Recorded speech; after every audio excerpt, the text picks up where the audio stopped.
So hello everyone, hope you all are doing good. It's been a long time. I was preparing for my 2A exams and I just got the results and I've passed my exam. So I've come up with this new video on some preparation tips and questions. Since I found only few videos with FRCR 2A questions, dedicated FRCR 2A questions, so I thought of making one video on that. So this is my result. So the first and the most commonly asked question is when to start the preparation. So I would suggest to start as early as possible, preferably at least 3 months before the exam. I personally did not get much time because after my step 1 result came, I did not get any seat in India. So I thought I have to give the exam next year. I never planned to give the exam in November. But since I kept checking my exam hub, that is one more thing I would advise you to do. If you don't get a seat, just keep checking your exam hub. Someone will actually surrender one seat or they just give it up. And I was lucky enough to have that. In September only I got one seat and I took it. And I only had 2 months. And along with my center, I was attending my center, and along with that I studied. I only took 4 days off before the exam, and my percentage is 72%. So I was studying under a lot of stress though. So I would advise you to at least take 1 or 2 weeks off before the 2A exams and study dedicated for this particular exam, because it's a very tough exam. Personally, I would suggest to prepare well for this exam. Resources that I used was FRCR Prep online. Crack the Core is a must book. It contains most of the material that you will require to crack this particular exam. So Crack the Core by Prometheus Lionheart is a must book to have, and as many MCQ books as it's possible for you to solve, you should go through it. I personally used Oxford and Get Through. How tough is the exam? Exam is really tough. I have given many exams in my life, and this was one of the toughest exams. And it definitely tests your clinical acumen a lot. If you have studied well in your residency, then it is fine. Otherwise, it becomes very difficult. And are all the questions covered in the resources? No. There are many questions that they have that is not there in these resources, but similar questions will come in the exam. But the real exam is much tougher than FRCR prep.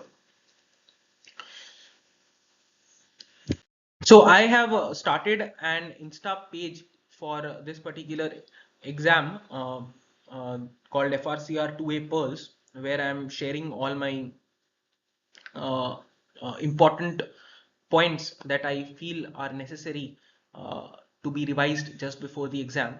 And other than that, I'll be taking one session here now based on all the important questions and concepts for FRCR 2A. If you like the session, uh, please let me know so that I get motivated to make more such videos. So starting with my first question, where we have a 50-year-old male who undergoes MR carotid angio on which an incidental soft tissue mass is noted in the right parapharyngeal soft tissue, and the mass displaces the parapharyngeal space anteromedially. What is the exact location of the soft tissue mass? Is it the masticator space, the carotid, the retropharyngeal space, the mucosal space, or the parotid space? So I'll give you some time to answer this question. So this is one of the concepts that is frequently tested in the exam, that is the neck spaces. You have to actually remember the anatomy. And if you are actually practicing it on a day-to-day reporting, you will actually remember it and answer it easily. So now I'll just show you how I approach any question of FRCR 2A for that matter. So this is my approach to the question. In the software that you give the exam, there is a facility to mark or highlight the lines or the words that are important in the question. And I would recommend you to use that particular feature of the app. So here the parapharyngeal space is displaced anteromedially. So what exactly, which space mass would displace the parapharyngeal space anteromedially? So the answer here would be the parotid space. Medial displacement is by masticator space and the parotid space, while lateral displacement is by pharyngeal mucosal space and the retropharyngeal space. Anterior displacement is by the carotid space. Let me just discuss this in a bit more detail by actually showing you the MR of the neck. So this is the space, the parapharyngeal space, whose displacement I'm concerned about. And it is surrounded by the masticator space, the parotid space, the pharyngeal mucosal space, the prevertebral space and the carotid space. So the parapharyngeal space, when it is displaced laterally, it will be because of the masticator space and because of the parotid space. Anterior displacement of the parapharyngeal space is caused by a mass in the carotid space, while the lateral displacement is caused by the pharyngeal mucosal in the retropharyngeal space or the prevertebral space. So this is one of the pearls from my Insta page which will help you solve similar questions. If you remember this particular table, this mentions the space in which the mass lesion is present and the displacement of the parapharyngeal space because of that mass lesion.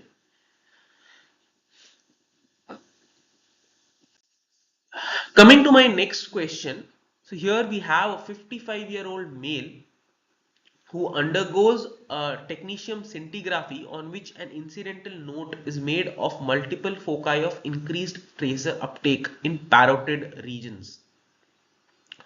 So the ultrasound of the parotid demonstrates bilateral multiple hypoechoic lesions with anechoic areas, and on MRI the lesions are of intermediate signal intensity on T1, intermediate signal intensity with focal areas of hyperintensity on T2, and there is no enhancement following contrast administration.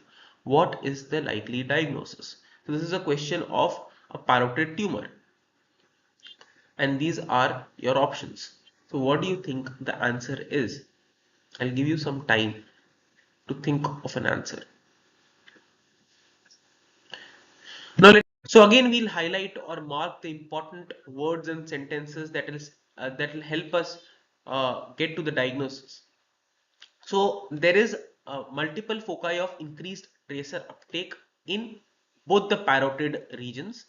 There is bilateral multiple hypoechoic and anechoic areas on ultrasound, which means there are cystic areas in bilateral parotid regions, and there is no enhancement following contrast administration. So what is the likely diagnosis here?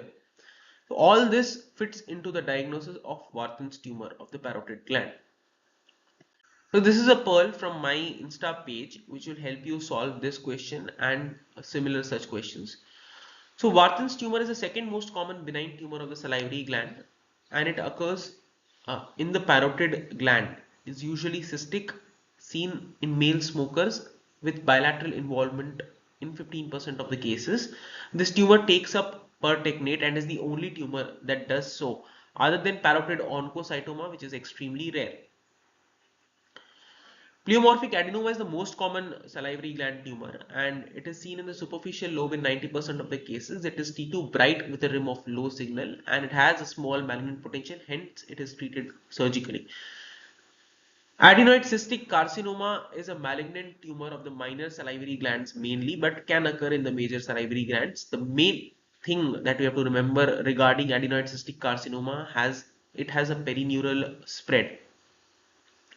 Bilateral involvement can also occur in case of lymphoma, particularly when the patient has Sjogren syndrome. So what we have to remember is that lymphoma is a tumor that is associated with Sjogren syndrome. Benign lymphoepithelial disease is bilateral mixed solid cystic lesions that are seen in parotid glands in an HIV patient.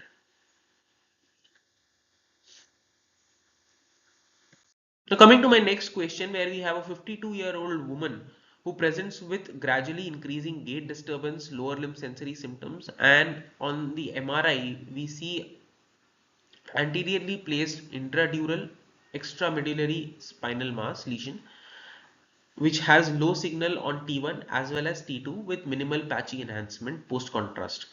What is the diagnosis here? I'll give you some time to answer this question. So the most important part of the question that I've marked here is the MR appearance of this particular lesion, that is low signal on T1 and T2 with patchy enhancement. Intradural extramedullary spinal mass lesion is irrelevant because all these lesions described in the options have intradural extramedullary location. So you have to mark the relevant sentence based on the options. So based on this appearance, that is low signal on T1 and T2 with minimal patchy enhancement, the answer is meningioma with dense calcifications. So the explanation to this is that spinal meningiomas are typically iso to hypointense on T1 weighted images and slightly hyperintense on T2. And there is usually strong and homogeneous enhancement with gadolinium. However, some meningiomas may contain calcifications and are typically the only intradural extramedullary tumors to do so. And some meningiomas can be heavily calcified, and such a meningioma is being described in this particular question. And these will remain dark on all MR sequences and demonstrate only little contrast uptake in the non-calcified areas, and hence the patchy enhancement. Schwannomas, neurofibromas, METs would not typically be hypointense on T2 weighted images. Meningeal lymphomas are very rare and usually manifest as diffuse thickening of the nerve roots and multiple enhancing nodules. Now coming to my next question, with appropriate clinical suspicion, which of the following radiologically depicted injuries would raise the suspicion of non-accidental injury? Posterior rib fracture, vertebral compression fracture, duodenal hematoma, spiral fracture of the long bone, or jejunal laceration? Give you some time to answer this question. So a question on non-accidental injury is a must in FRCR exams because it's a very important topic. So you have to remember everything related to non-accidental injury. So what is the answer to this?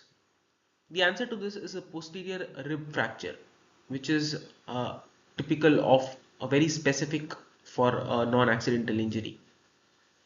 So this is a list that you have to remember. That is a list of highly specific fractures to non-accidental injuries, which includes metaphyseal fracture, also called bucket handle fracture or corner fracture, which is virtually pathognomic of a non-accidental injury. Rib fractures, particularly posterior ribs, may have no overlying contusion or bruising. Costochondral junction injuries or fractures. Skull fractures which are suspicious include non-parietal skull fracture, because a parietal fracture is suggestive of an accidental injury. Multiple bones, that is multiple calvareal bones involved, diastatic sutures, crosses sutures, depressed fractures. Then scapular fractures, sternal fractures, and outer third of the clavicular fractures are all included to be are considered to be highly specific for non-accidental injuries. Now coming to the next question, where a cardiologist requests a cardiac CT for a 55-year-old lady who presents with atypical chest pain. She has brittle asthma and therefore beta blockers are contraindicated. Her resting heart rate is 90, which decreases to 85 per minute with breath hold. Which phase of the cardiac cycle would be optimal for image acquisition in this patient? I'll give you some time to answer this question.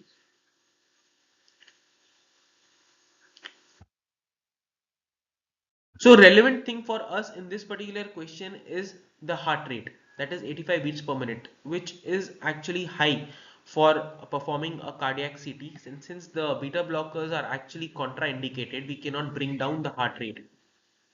So only thing that we can do is perform this cardiac CT in end systole. Though usually the cardiac CTs are performed in mid diastole, But since this is a case of tachycardia, we have to do it in end systole. So in tachycardia, the diastolic period shortens while the end systolic time remains the same. Hence, it is best to get an end systolic scan in case of tachycardia. In rest cases, we'll do a mid diastolic scan. Just a fact that we have to remember. So now coming to my next question, where we have a 72-year-old patient who's referred for a cardiac MRI after an out of the hospital cardiac arrest. The cardiac MR demonstrates dilated left ventricle with akinesia in the mid-apical anterior wall, anteroseptum and all apical segments. There is a focal outpouching that is seen in the left ventricular apex. Based on the history provided, what is the likely etiology of the outpouching? I'll give you some time to analyze this question.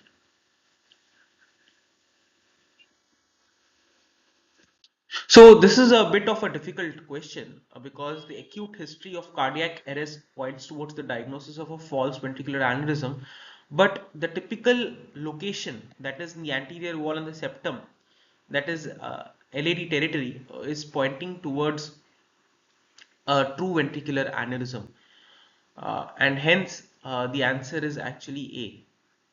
So it's very important to know the differences between a true ventricular aneurysm and a false ventricular aneurysm.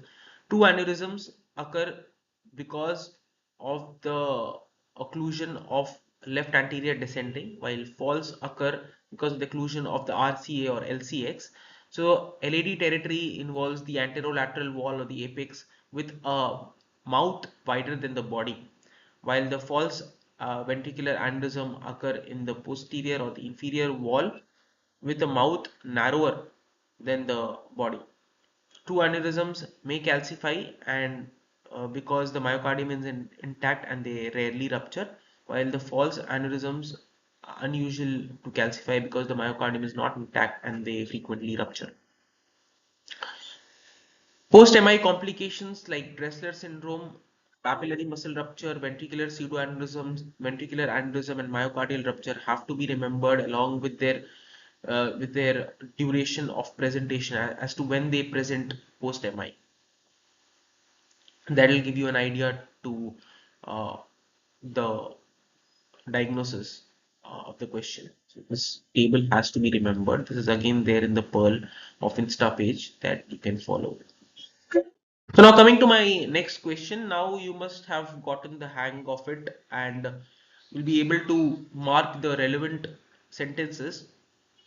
An 82-year-old male with recent diagnosis of multiple myeloma presents with cardiology outpatient with worsening shortness of breath and peripheral edema. His echo shows severe biatrial dilatation. The left ventricle is normal in size with concentric left ventricular hypertrophy, preserved ejection fraction. His myocardium is noted to be speckled in appearance, and the patient undergoes a cardiac MR with the radiographer mentioning that it was difficult in nulling the myocardium during the TI scout. Based on the most likely diagnosis, uh, what which of the following is least likely to be seen in the cardiac MR? I'll give you some time to answer this question.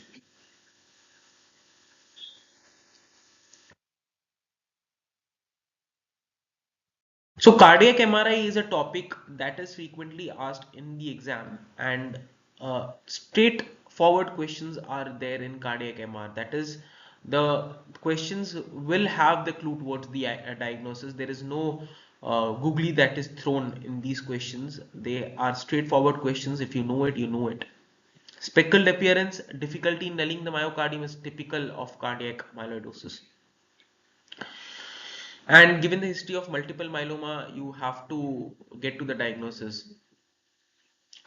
All these things can occur except for this particular enhancement. So late gadolinium enhancement is the most important topic that is tested on cardiac MRI. So typical pattern of enhancement is diffuse subendocardial enhancement, and all these features will be seen in case of restrictive cardiomyopathy.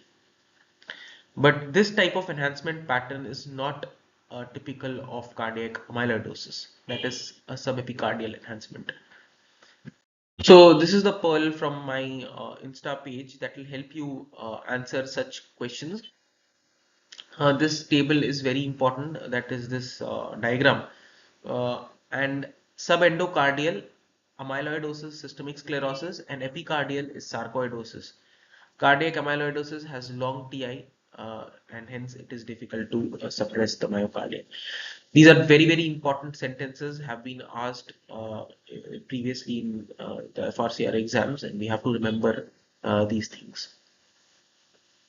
So now coming to the next question, where we have a male neonate born at 26 weeks of gestation, that is preterm, currently being treated in your neonatal ICU, and the patient's mother received steroids prior to the delivery. Prophylactic surfactant administration as per your department standard practice was done. Chest X-ray was clear for the first 7 days. Despite the child developed streaky perihilar granular opacities, respiratory difficulties, further surfactant administration was carried out, but chest X-ray carried out today, that is day 28 postpartum, shows small streaky linear densities along with cystic bubbly lucencies, which have been becoming increasingly prominent over the last 7 days and are distributed in irregular pattern bilaterally. What is the most likely explanation for this? I'll give you some time to uh, answer this question. So everything that is given in the question is important, points towards a diagnosis. So this child suspected to have a surfactant deficiency disorder was administered surfactant, and on day 28 there are small streaky linear densities along with cystic bubbly lucencies, which point towards two important differentials, that is pulmonary interstitial emphysema and bronchopulmonary dysplasia. So which out of these two entities is the diagnosis? That is also clear by this particular statement, that it is becoming increasingly prominent over the last 7 days, that is gradually increasing. That points towards the diagnosis of bronchopulmonary dysplasia rather than pulmonary interstitial emphysema. So I cannot stress more on the importance of this particular flow chart that is there in one of my pearls. There are two pearls, another pearl that is coming up. So important, that I want you to actually take a print out of these two pearls and put it up on your wall and see it daily, because these questions are very frequently asked, and one concept will definitely be this concept will definitely be tested in every exam of FRCR. That is the pediatric lung volume, regarding the meconium aspiration, transient tachypnea, beta hemolytic pneumonia, and surfactant deficiency. So this was the question that is on the pulmonary interstitial emphysema and the bronchopulmonary dysplasia. So the chest X-ray looks similar in both the cases, but the main difference is that after 3 to 4 weeks postnatal bronchopulmonary dysplasia occurs, while pulmonary interstitial emphysema usually occurs within the first week of life. Now coming to a companion question that is related to these pearls. A male neonate born at 38 weeks of gestation develops acute respiratory distress within 36 hours of delivery. Clinical examination reveals coarse breath sounds, and serial chest X-ray carried out in the special baby care unit revealed reduced lung volumes and widespread granular opacities. There is reduced transradiancy in the right hemithorax, and an ultrasound reveals that this is secondary to mild to moderate effusion, pleural effusion. So what is the likely diagnosis? I'll give you some time to answer this question. So the important points that are given in the question that will help us get to the diagnosis is 38 weeks gestation, that is, it is a term neonate. There is reduced lung volumes with widespread granular opacities, and there is mild to moderate pleural effusion. So reduced lung volume has two differentials, that is surfactant deficiency disorder and beta hemolytic streptococcal pneumonia. Bilateral granular opacities are again seen in both of these entities, that is surfactant deficiency disorder as well as beta hemolytic streptococcus pneumonia. But pleural effusion is highly unlikely in surfactant deficiency disorder, and surfactant deficiency disorder doesn't occur usually in a term neonate, it occurs in a preterm neonate. So these things, that is pleural effusion, term neonate, low lung volume, point towards the diagnosis of a beta hemolytic streptococcus pneumonia. So other causes of the pneumonia cause increased lung volume do not have that typical appearance. So low lung volume, surfactant deficiency disorder, beta hemolytic pneumonia, surfactant deficiency disorder in preterm, bilateral granular opacities, no effusion is seen typically, beta hemolytic pneumonia, granular opacities with pleural effusion. So now coming to the next question, that 15-year-old female undergoes a pelvic MRI on which an incidental note is made of a 1.5 centimeter lesion anterolateral to the vagina and above the level of the inferior margin of the pubic symphysis. The lesion is hypointense on T1, hyperintense on T2, and there is no displacement or communication with the urethra. What is the likely diagnosis in this particular case? I'll give you some time to answer this question. So the most important information in this particular question is its location, anterolateral to the vagina and above the level of the inferior margin of the pubic symphysis, which points towards the diagnosis of a Gartner duct cyst. So this is the image from Prometheus Lionheart, that is Crack the Core. Which beautifully depicts all the important location of the cyst, that is Nebotian cysts, which are usually in the cervix and occur as a result of inflammation causing epithelial plugging of the mucous glands. Gartner duct cyst, which we just answered, is an incomplete regression of the Wolffian duct, which is located along the anterolateral wall of the upper vagina at the level of the urethra, hence can cause mass effect on the urethra. Skin gland cyst, these are the cysts in the periurethral glands, can cause recurrent UTIs and urethral obstruction. And Bartholin gland cyst, which result of obstruction of the Bartholin glands, which are found below the pubic symphysis. So these locations are very important. This image is very, very important. And then coming to the next question, where we have a 74-year-old male who presents to the emergency after developing painful right hip, and the X-ray demonstrates an irregular shaped bone adjacent to the lesser trochanter.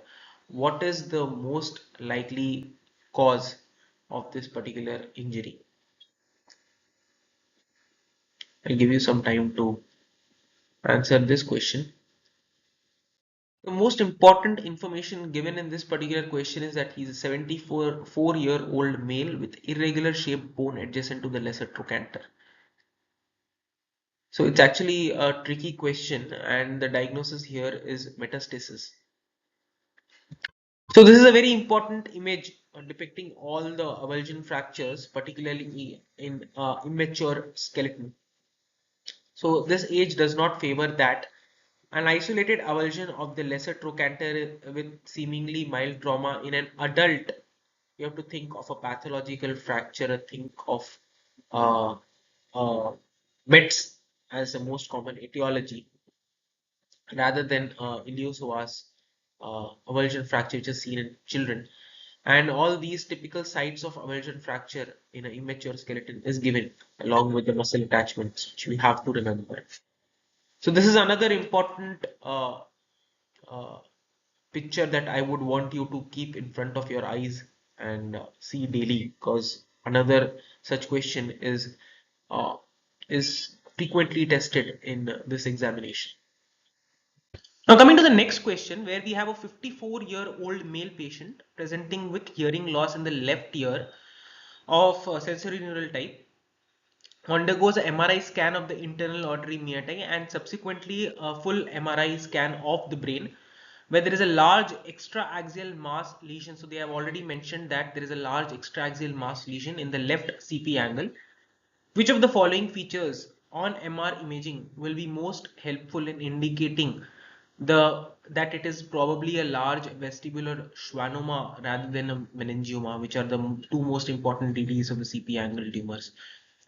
So these are the options that are given, that is enhancing dura adjacent to the mass, erosion of the adjacent porus acousticus, tumor within the adjacent internal artery meatus, intense enhancement within the mass, and hyperostosis in the adjacent petrous temporal ridge.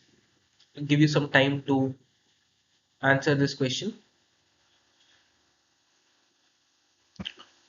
So this is another type of question that is frequently asked in the FRCR exams. That is another important tip that I have for your exams, that is other than marking or highlighting the important sentences of or words of the question, is that kindly please read all the options that are provided or choices that are given, because if you see that if you come across A and you feel that this is the most this is the answer to this particular question and you mark it, then you might go wrong, because they usually ask for the most appropriate answer. So in this particular case, we have to see which one would favor a diagnosis of vestibular schwannoma. So enhancing dura adjacent to the mass is usually in favor of a meningioma. Erosion of adjacent porus acousticus or internal acoustic meatus is in favor of vestibular schwannoma, definitely. Tumor within the internal acoustic meatus is also in favor of vestibular schwannoma, though meningioma can also extend into the internal acoustic meatus. Intense enhancement within the mass is in favor of meningioma, and hyperostosis adjacent temporal ridge is also in favor of meningioma. So out of these two options, which are the most appropriate, I would say erosion of the adjacent porus acousticus is the most appropriate, because meningioma would never cause that. It will cause hyperostosis rather than erosion. A typical meningioma, that is. So this is the explanation that is provided for this particular question. That is, a large vestibular meningioma at the CP angle can easily grow into the adjacent IAM, but typically does not uh, cause any enlargement or erosion of internal acoustic meatus. While most vestibular schwannomas arise in the inferior vestibular nerve within the IAM, and they grow, as they grow, they smoothly erode the posterior edge of the acoustic porus acousticus. Now coming to the next question, where we have a 42-year-old male who's admitted with sudden onset headache and suspicion of subarachnoid hemorrhage. There is no loss of consciousness. Unenhanced CT scan demonstrates blood in the cisterns around the midbrain and into the anterior part of the interhemispheric fissure. A subsequent CT angio is negative. What would you advise next to the patient? A lumbar puncture, a MR angio, a catheter angiography, repeat CTA in 1 week, or no further investigation necessary as it's a perimesencephalic hemorrhage that is not caused by a rupture of perianeurysm. So I'll just give you some time to answer this particular question.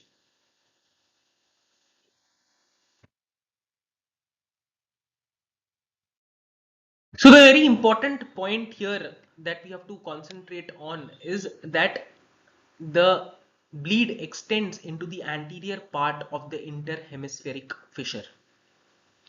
If it had just stopped here, that is, unenhanced CT demonstrates blood in the cisterns and around the midbrain, we could definitely go for a perimesencephalic hemorrhage. But blood in the anterior part of the interhemispheric fissure is definitely suggestive of a rupture of an ACA aneurysm, anterior communicating artery aneurysm. So in this particular case, if CTA is negative, we have to go for a catheter angiography. So this is the explanation that is provided, that perimesencephalic hemorrhage is confined to the cisterns and around the midbrain, while a frank hemorrhage into the ventricles or extension into the sylvian fissure or the anterior interhemispheric fissure indicates arterial hemorrhage. Catheter angio following a negative CTA in the setting of perimesencephalic bleed does not have any extra diagnostic yield. However, catheter angio remains the gold standard for detecting aneurysms, and in this particular case, particularly because the bleed has extended into the anterior interhemispheric fissure, we suspect ACOM aneurysm, and hence it requires exclusion with the help of CTA. So this we have to remember that FRCR questions are, if you feel that it is so easy and we can just answer this in one go, just think twice before doing that, because they will have some twists or turns in it. So coming to the next question, where we have a 7-year-old boy who presents with rapid onset right proptosis, and CT shows an extraconal mass in the right orbit with irregular margins. There is evidence of intraconal and intracranial extension. On MRI, the lesion is of decreased signal, that is low signal on T1, increased on T2, and relatively uniform enhancement is seen. What is the likely diagnosis here? Retinoblastoma, non-Hodgkin's lymphoma, capillary hemangioma, ruptured dermoid cyst, and rhabdomyosarcoma. I'll give you some time to answer this question. So the important points here are, he's a 7-year-old boy with rapid onset of right proptosis, extraconal mass with irregular margins, evidence of intraconal and intracranial extension is present, and low signal on T1 and high signal on T2 with relatively uniform enhancement. The likely diagnosis here is of rhabdomyosarcoma in the age. So one question regarding this particular concept is also frequently asked in this FRCR exams, that is which compartment that lesion belongs to, and this diagram is a very beautiful diagram depicting all the important neoplasms or pathologies in each compartment. So please go through this pearl on my Insta page. So now coming to the next question, where we have a 7-day-old neonate who presents with delayed passage of meconium and abdominal distension. There is no vomiting. On radiograph, there is non-specific gas-filled loops of bowel extending distally with air fluid levels. A water-soluble contrast enema is performed, and this shows a large filling defect in the proximal descending colon. There is a caliber change at the site between a small distal colon and mildly distended proximal colon. The colon wall is otherwise normal, smooth, with no abnormal contractions or wall irregularity. Most likely diagnosis in this particular case is Hirschsprung's disease, meconium plug, meconium ileus, small left colon syndrome, and colonic atresia. I'll give you some time to answer this question. Now, the important points in this particular question is that there is delayed passage of meconium. It's a very important concept that is frequently asked. And the very important point in this entire question is the large filling defect in the proximal descending colon, which is in favor of meconium plug syndrome. So this is the explanation that is provided for this particular question, that meconium plug syndrome is actually a transient disorder of the neonatal colon characterized by delayed passage of meconium and proximal dilatation of the bowel. So the caliber change that was mentioned in the colon is actually also seen in this particular case because of the obstruction. The obstruction is due to colonic dysmotility and associated with large meconium plug, and the colon may appear normal or distended proximal to the plug and small caliber distally. So you should not confuse it with Hirschsprung's disease. But if on water soluble contrast enema, which is both diagnostic and therapeutic, there is still persistence of abdominal distension or failure to evacuate, then a rectal biopsy may be required to exclude Hirschsprung's disease. So the important thing here is that there is a reversal of the rectosigmoid ratio, and that is a decreasing rectosigmoid ratio, particularly in case of Hirschsprung's disease, and they'll give you other important signs that are seen on barium if they have to point towards the diagnosis of Hirschsprung's disease. Meconium ileus syndrome is typically associated with cystic fibrosis. Meconium ileus syndrome is associated with cystic fibrosis, while meconium plug is not associated with cystic fibrosis. So coming to the next question, where we have a 2-day-old male neonate with right-sided abdominal mass who referred for an ultrasound of the abdomen, which demonstrates enlarged right kidney containing multiple non-communicating cysts of variable size with little normal parenchyma. Most commonly associated abnormality in the contralateral kidney is ectopic ureter, pelviuretic junction obstruction, vesico-ureteric reflux, renal hypoplasia, and renal aplasia. Give you some time to answer this particular question. So this question actually indicates the diagnosis of unilateral multicystic dysplastic kidney, and it's actually a factual question asking for the contralateral kidney associated abnormality, most common abnormality that is seen in the contralateral kidney. So that is vesico-ureteric reflux followed by pelvic junction obstruction.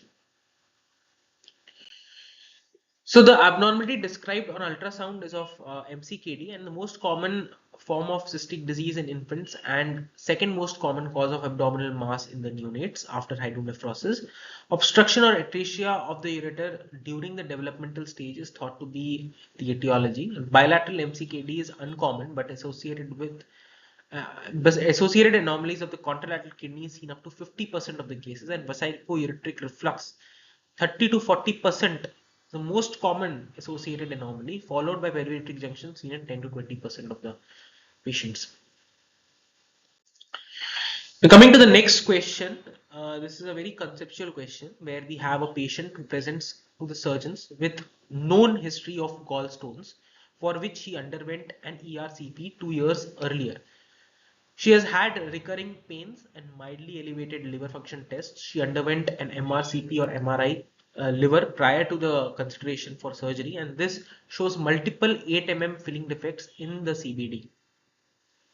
Which of the following MR sequences is likely to be the most helpful in trying to determine if these filling defects are due to pneumobilia as opposed to retained calculi? Axial T2 steady state GE, that is gradient echo sequence, coronal thick slab MRCP, 3-dimensional volume coronal MRCP, 2-dimensional coronal oblique thin MRCP, and axial T1 in phase and out of phase gradient echo sequence. I'll give you some time to answer this question.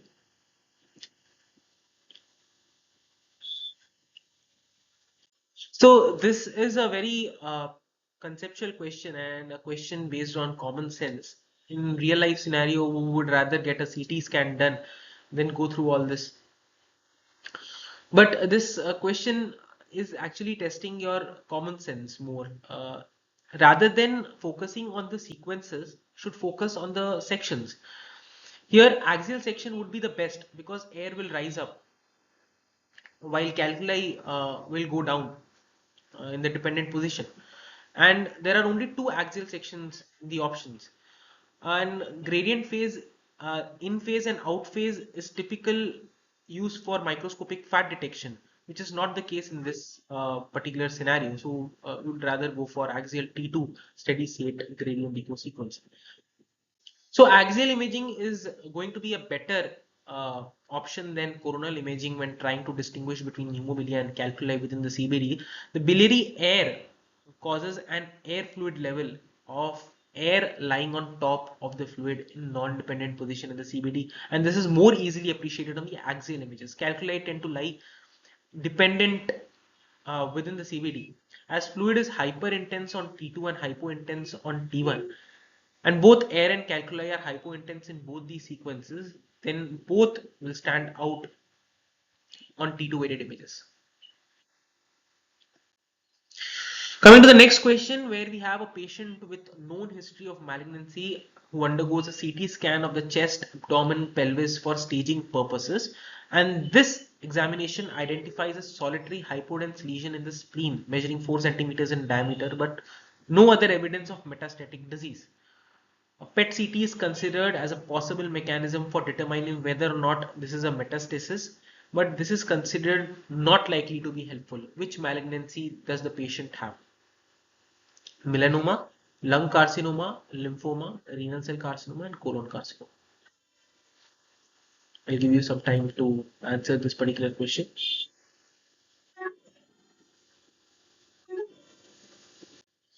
So this is again a conceptual question based on certain facts. Patient is a known case of malignancy already provided in the question, and PET CT is not likely to be helpful in this particular malignancy. So out of the given options, renal cell carcinoma is the most appropriate one. Why is that? The answer is in this pearl, which I have taken from Prometheus Lionheart book only.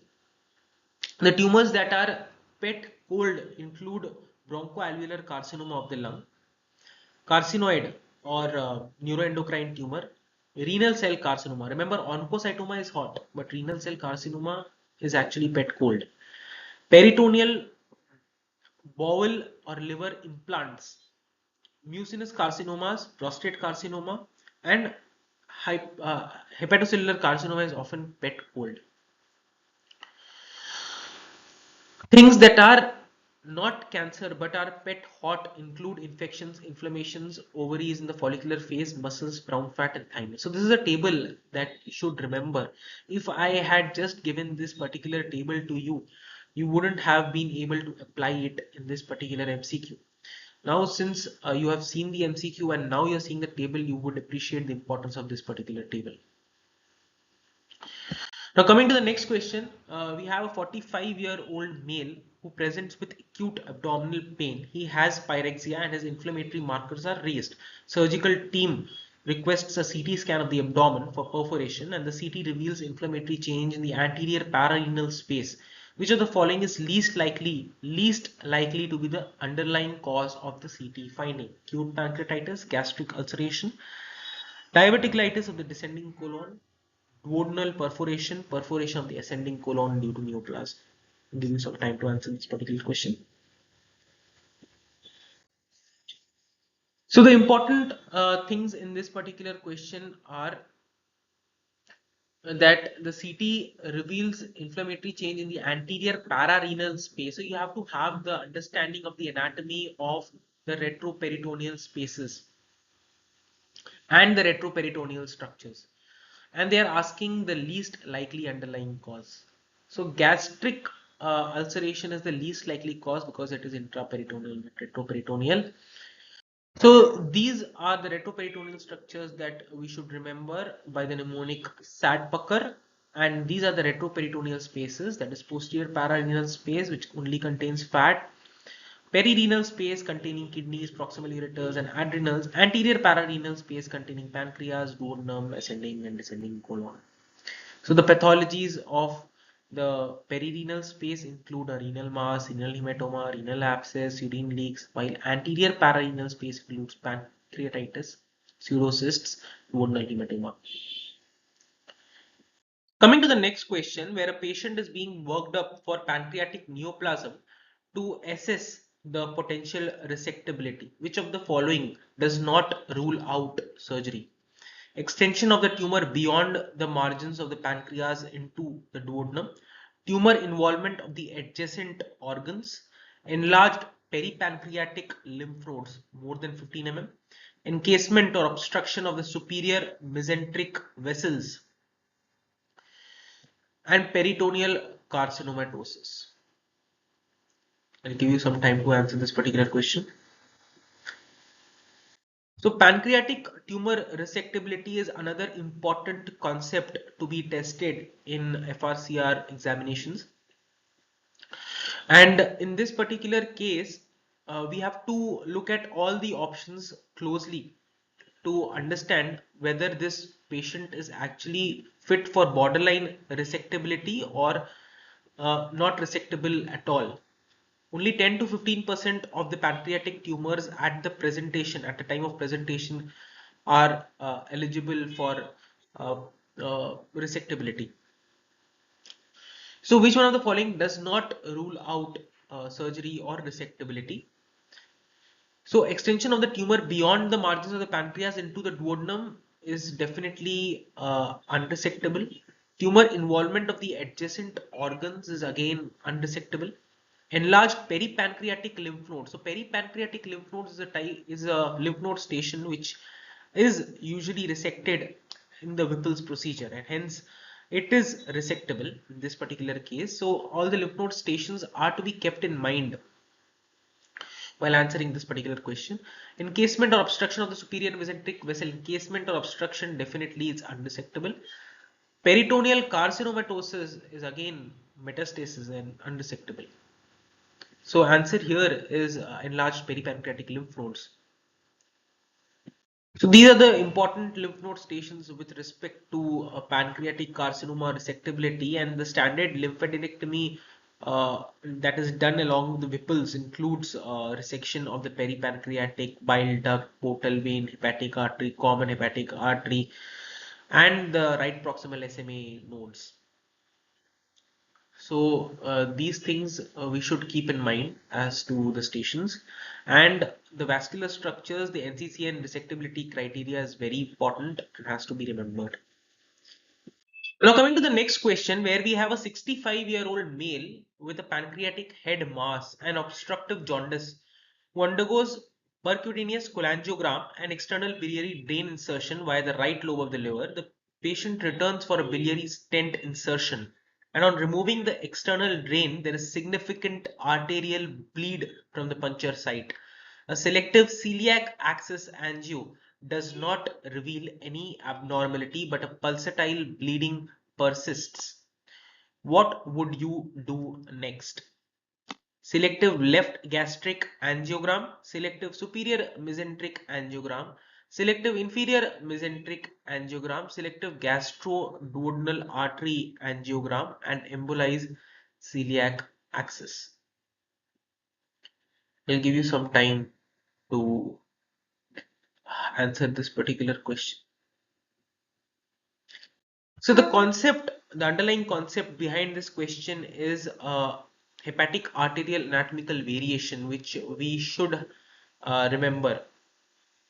In case of pancreatic head mass, for resection, we definitely have to report these things beforehand. And if there is a significant arterial bleed and on celiac angio there is no bleed that is identified, the next step would be to do a selective superior mesenteric angiogram, because a replaced and accessory left hepatic artery arise from left gastric artery, which in turn arises from celiac axis, so would have been detected in this particular angio. No need to embolize this because there is not the source of bleed. Doing a selective left gastric angiogram is of no use because celiac axis angiogram has already been done. Inferior mesenteric artery and gastroduodenal anyway do not supply the liver. So the replaced right hepatic artery that usually arises from the superior mesenteric artery is the most likely source in this particular case.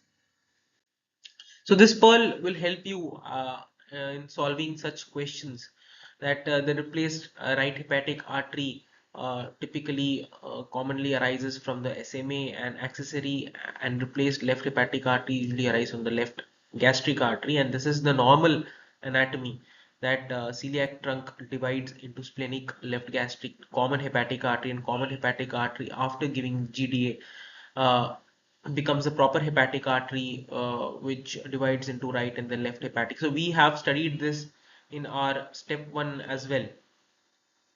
So this is again tested in step 2 in a different way. Now coming to the next question, a small bowel series is requested for a patient who has a history of systemic sclerosis. Which of the following is a feature of small bowel systemic sclerosis? Stacked coin appearance due to infiltration of the small bowel loops, pseudo-diverticula affecting the antemesenteric side of the bowel, decreased intestinal transition time. Small bowel systemic sclerosis is only seen in 10% of the patients with systemic sclerosis, but the disease is rapidly progressive when it is present. Pneumatosis intestinalis. I'll give you some time to answer this question.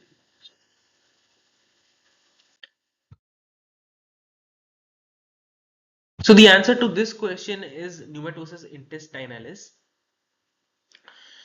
So how is that? Is the stacked coin appearance is seen typically secondary to intramural hemorrhage, and the appearance of systemic sclerosis are tightly packed folds of normal thickness in dilated portion of the bowel, which gives accordion or hide-bound sign. So these two are two different entities: stacked coin appearance and hide-bound or accordion sign. Pseudodiverticula, that is 10 to 40%, are seen in the mesenteric side of the bowel. Unlike colonic diverticula, the transit time is prolonged as there is a reduced intestinal motility. And another classic feature is a markedly dilated duodenum due to the loss of enteric innervation called megaduodenum. This classically terminates abruptly at the level of the superior mesenteric artery, and pneumatosis cystoides rather than intestinalis is the correct terminology. But they can test you in this particular way as well. And pneumatosis cystoides can occur in systemic sclerosis of the small bowel. And small bowel disease is seen in up to 40% of the patients with systemic sclerosis, and indicates a rapidly progressing disease. Coming to the next question, where we have a patient with a history of alcohol abuse presents with to the emergency department with epigastric pain, and his hemoglobin is 8 grams per deciliter on admission, and endoscopy and ultrasound of the abdomen are requested. The ultrasound of the abdomen shows multiple hyperechoic lesions in the liver, and there is no evidence of gallstones. Prior to the endoscopy, the patient becomes acutely unwell and the CT is requested. This shows evidence of air fluid level in the subhepatic space. It also reveals a focal enhancing lesion causing prominence of at the head of the pancreas. What is the most likely diagnosis here? Pancreatitis with associated peripancreatic abscess, pancreatic carcinoma with liver mets, pancreatitis and peptic ulcer perforation in an alcoholic patient, islet cell tumor with liver mets, and cholangiocarcinoma with liver mets. I'll give you some time to answer this question. So the important things in this particular question are there were multiple hyperechoic lesions in the liver, which indicates hypervascular mets. There is no evidence of gallstones, so pancreatitis in itself they are trying to rule out in the question.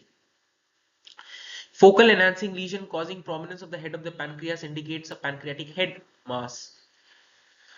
So the thing is, how this particular question can be confusing is because there is air fluid level in the subhepatic space. That is because of perforation of the ulcer. So pancreatitis is not actually present in this particular patient, but a tumor in the pancreas with liver mets is definitely a possible thing. So this particular question, most appropriate answer would be D, that is islet cell tumor with liver mets. Islet cell tumor is actually uh, hypervascular tumor, uh, that is neuroendocrine tumor of the pancreas. Most likely it will be a gastrinoma, the Passaro's triangle, and it might be causing duodenal ulcer because of the Zollinger-Ellison syndrome, because of which we see this air fluid level in the subhepatic space, and also it has metastasized to the liver, giving hypervascular mets. So this is the most likely diagnosis in this particular case. So the explanation to this is, while the tumor is rare, the CT findings indicate a focal mass in the head of the pancreas, and hyperechoic mets in the liver are suggestive of islet cell tumor rather than pancreatic carcinoma mets, even though pancreatic carcinoma is more common. The islet cell tumor could be gastrinoma, which is most likely found in the head of the pancreas and is malignant in 60% of the cases and associated with peptic ulcer disease, and finding of air fluid level in the subhepatic space suggests a perforated duodenal ulcer. Coming to the next question, where we have a 57-year-old female patient with history of multiple myeloma referred for imaging due to history of arthralgia primarily affecting the hands. The patient describes early morning stiffness that eases through the day. The clinicians report a finding of synovitis clinically. Blood results have revealed a raised ESR. Hand X-rays are carried out which reveal sharply defined intra-articular marginal erosions at the MCP of the index and the middle fingers bilaterally. The joint spaces are well preserved.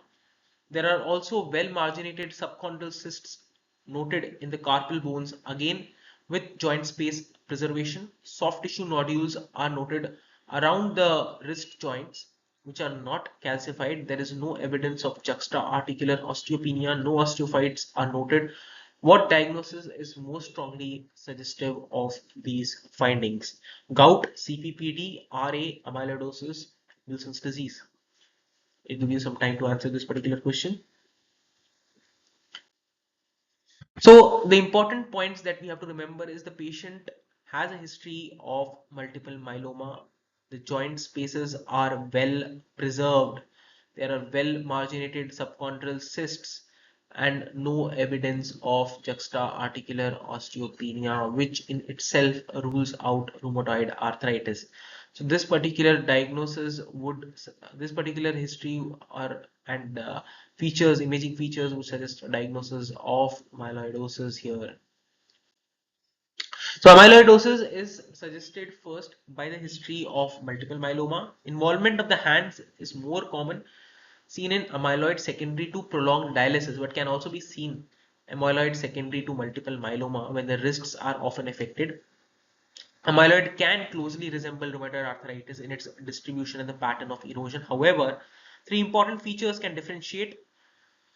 Amyloidosis classically preserves the joint space, is not usually associated with periarticular osteopenia, and amyloidosis causes well demarcated subchondral cyst formation in excess to the expected form, to be expected from the degree of joint disease.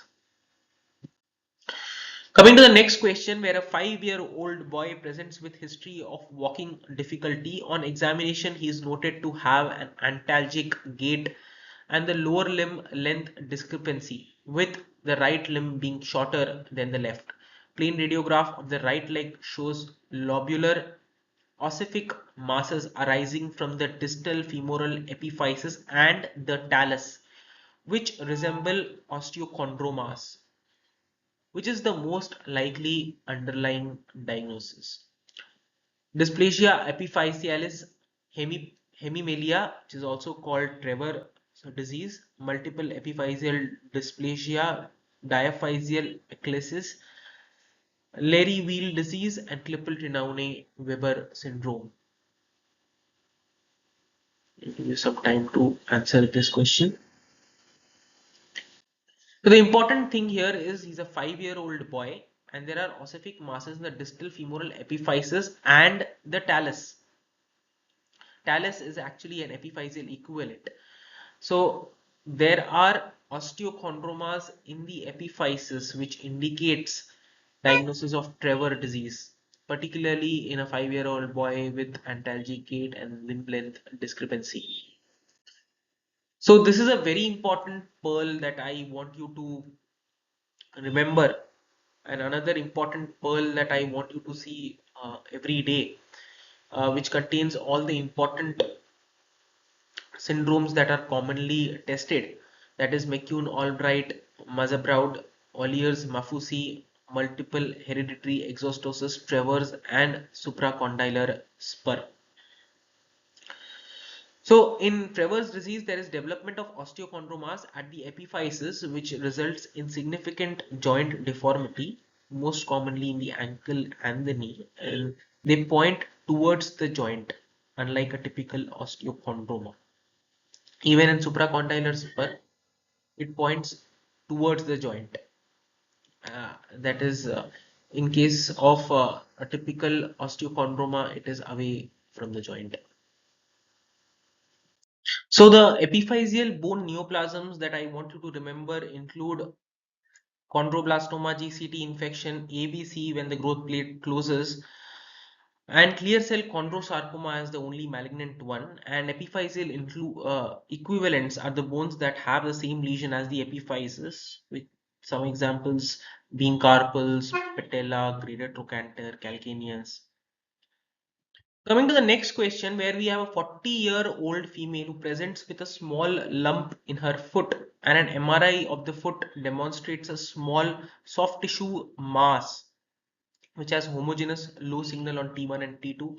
Mass enhances with gadolinium, and the most likely diagnosis would be a Morton's neuroma, lipoma, ganglion cyst, plantar fibromatosis, and hemangioma. It will give you some time to answer this question. So the important thing here is that this female presents with a small lump in her foot.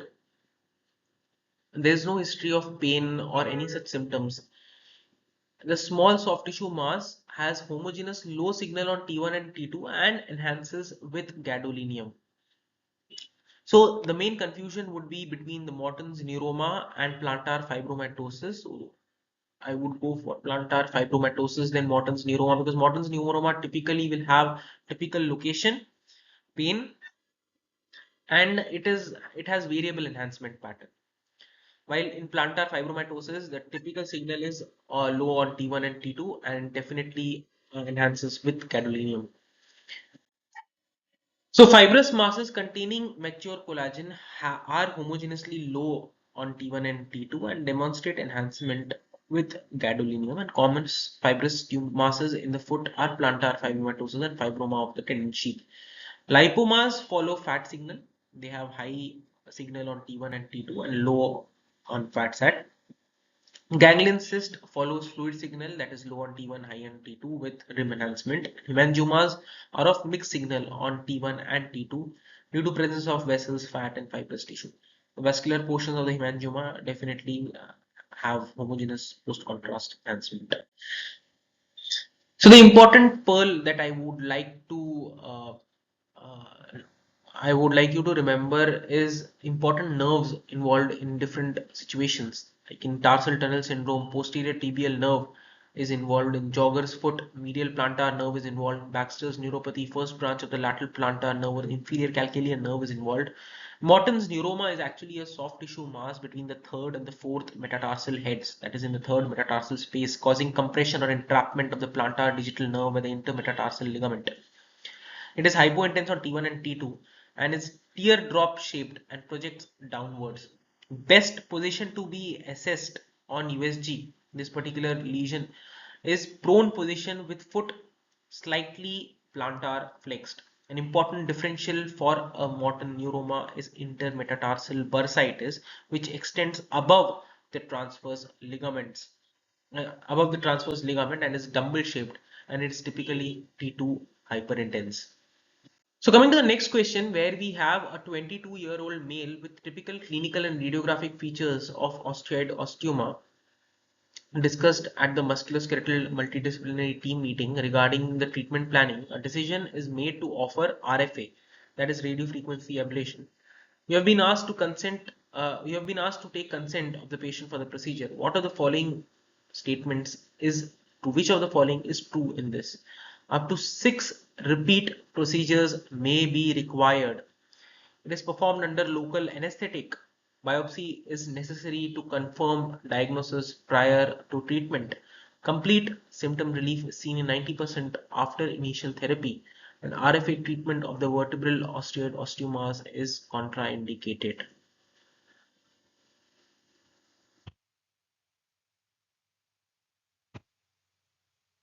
Give you some time to answer this question.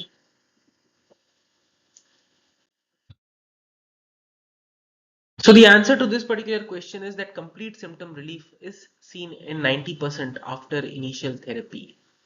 Rest, all these statements are not true. The RFA is performed under spinal or general anesthesia. Biopsy is not always required to confirm the diagnosis. A typical imaging feature, if it suggests osteoid osteoma, biopsy is not actually required. Up to 6 repeat procedures may not be required. It is definitely not the thing. Maximum 2 settings, it is over. RFA treatment of vertebral osteoid osteomas is contraindicated. That is not the thing. Only in certain situations it is contraindicated. So osteoid osteoma is a benign but painful bone tumor typically found in the lower limbs of the children and the young adults, and CT guided RFA is considered to be safe and effective technique and is considered to be a treatment of choice over open surgical approaches. Complete relief of symptoms is observed in approximately 90% after initial therapy and is reported up to 100% for secondary procedures performed under general or spinal anesthesia. Osteomas within the spine potentially treated by RFA if the nidus is more than 1 centimeter from the dura, or the neural structures. Since most spinal osteomas are located within the posterior elements, however, RFA is generally unsuitable. A typical clinical history of night pain is relieved by NSAIDs, and radiographic feature of central nidus is considered sufficiently diagnosis to proceed with RFA. Coming to the next question, where we have a 26-year-old male who presents to the emergency department with wrist pain and swelling after falling from a ladder on an outstretched hand. The lateral radiograph demonstrates posterior dislocation of the capitate related to the lunate. What is the most commonly associated fracture with this injury?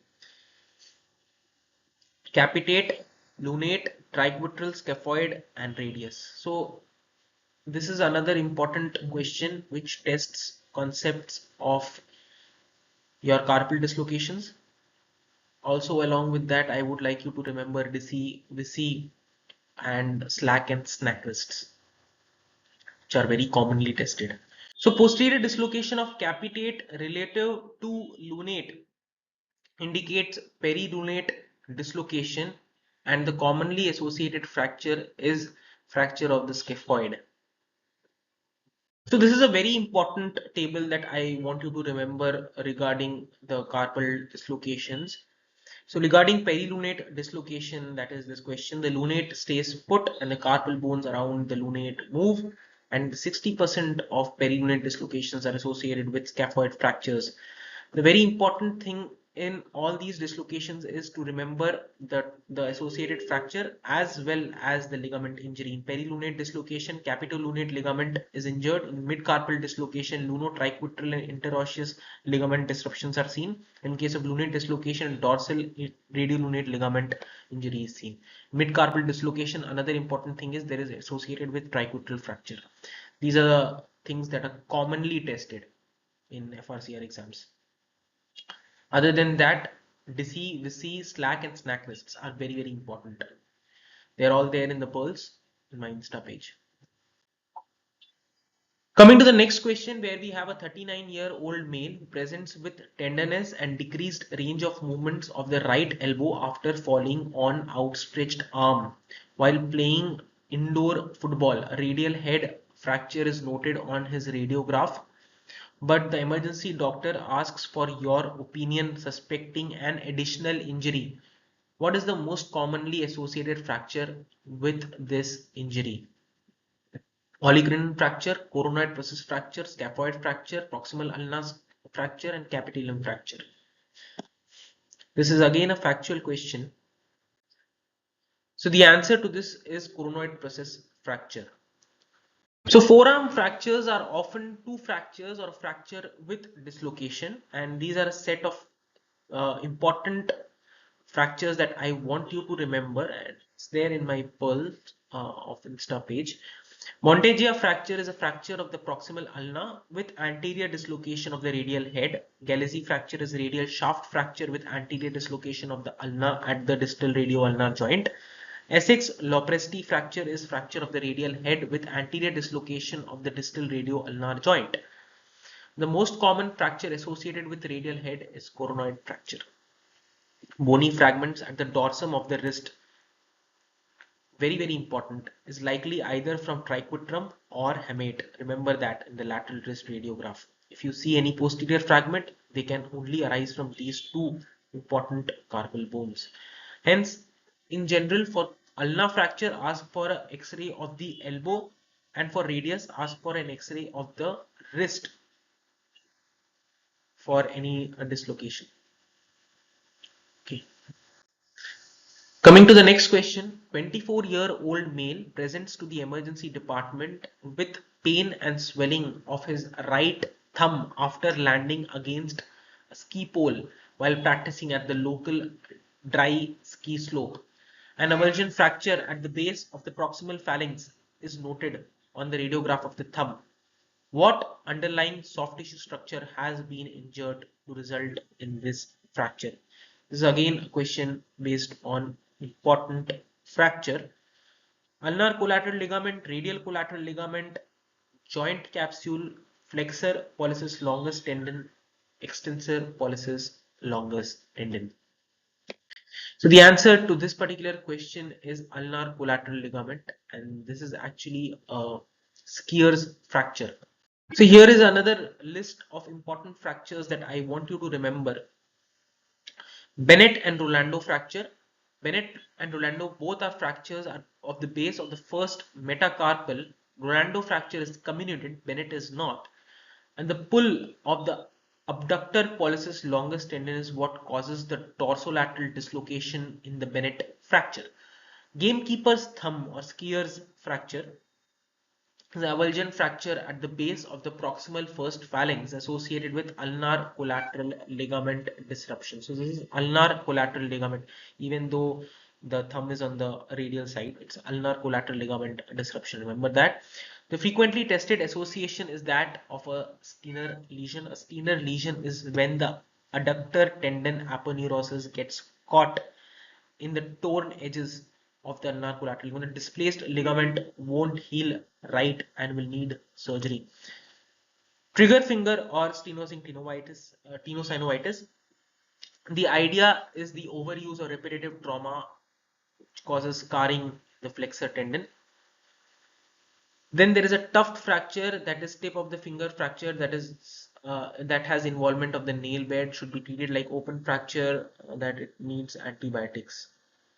This is a depiction of how the Stener lesion actually occurs. That is, ulnar collateral ligament is retracted and displaced superficial to the adductor aponeurosis. So this is another important question testing your knowledge on lines and catheters. So you are reviewing the daily radiograph of a 4-week-old neonate in the neonatal ICU, and the patient was born 32 weeks and was diagnosed with uncorrected TGA with an intact ventricular septum, for which he underwent an emergency balloon atrial septostomy for palliation whilst awaiting arterial switch operation. As part of your routine practice, you're reviewing the position of the lines. The ET tube is located 9 mm from the carina. The right internal jugular vein central line is sited in the mediastinum, 8 mm inferior to the carina. The umbilical venous catheter passes superiorly from the umbilicus with its tip at the inferior aspect of the right atrium. The umbilical arterial line passes inferiorly before passing superiorly with its tip located at the level of T9. The nasogastric tip is below the diaphragm. Which of these pieces of apparatus may be incorrectly cited? ET tube, nasogastric tube, umbilical arterial catheter, central line, umbilical venous catheter. I'll give you some time to analyze this.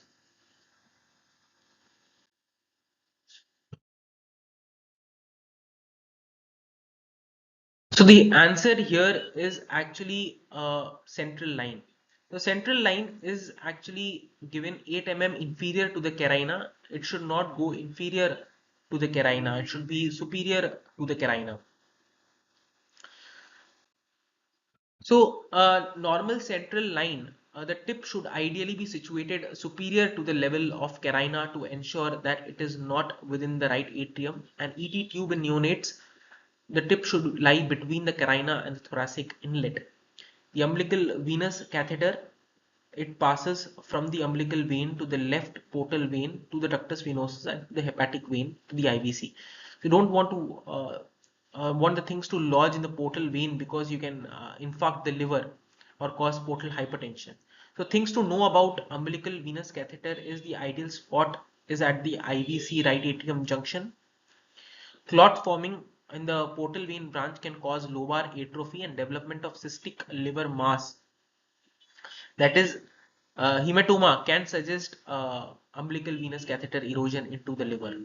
Umbilical artery catheter passes from the umbilicus down to the umbilical artery into the iliac artery and then to the aorta. Positioning counts as the major risk factor in renal arterial thrombosis. So you want to avoid the renal arteries by going high or low, that is T8, T10 level or L3, L5 level. So it goes down first is what we have to remember, and it can be placed as high or low to avoid renal arteries, and should stay left of the midline on a radiograph, that is aorta is on the left. Omphalocele is actually a contraindication to inserting umbilical artery catheter. This is a very important question, and this is a very important pearl. Lastly, after preparing for this particular exam, I have come up with a list of certain concepts that I feel at least one question would be asked from each of these concepts in every exam. This is according to me, and this is the list that I have actually prepared. That is one question from non-accidental injury would definitely come in the exam. It's very important. I have made pearls on most of these concepts on my Insta page. You can follow that. And then cardiac MRI, late gadolinium enhancement pattern for different pathologies like cardiac amyloidosis, sarcoidosis, systemic sclerosis, ischemia. Rotator cuff tendon assessment on USG, different positions to assess different tendons like supraspinatus, infraspinatus, teres minor. Retroperitoneum anatomy and structures, one question I have already discussed in this particular video. Pelvic avulsion fractures, again I have discussed in this video, very very important. Post-renal and hepatic transplant complications. Spinal neoplasm, brain neoplasm, bone neoplasm and ovarian neoplasm are very very important. At least one question from every neoplasm uh, would be expected in the exam. Pediatric already discussed. Bronchopulmonary dysplasia, uh, PIE, that is pulmonary interstitial emphysema, as well as surfactant deficiency disorder and beta hemolytic pneumonia. All these concepts are very, very important. DISI, VISI, carpal dislocations and wrist fractures are very, very important topics. Congenital heart disease, staging of gynae malignancies, GIT, and lung are extremely important. And pelvic cysts, that is Nabothian cysts, skin gland cyst, Bartholin cysts, the location which I've already discussed in this particular video. So they're all very important. Uh, Certain concepts questions I have not discussed in this particular video. If you like the video, uh, please let me know. I would be motivated to make more such videos on the 2A topics. Thank you very much.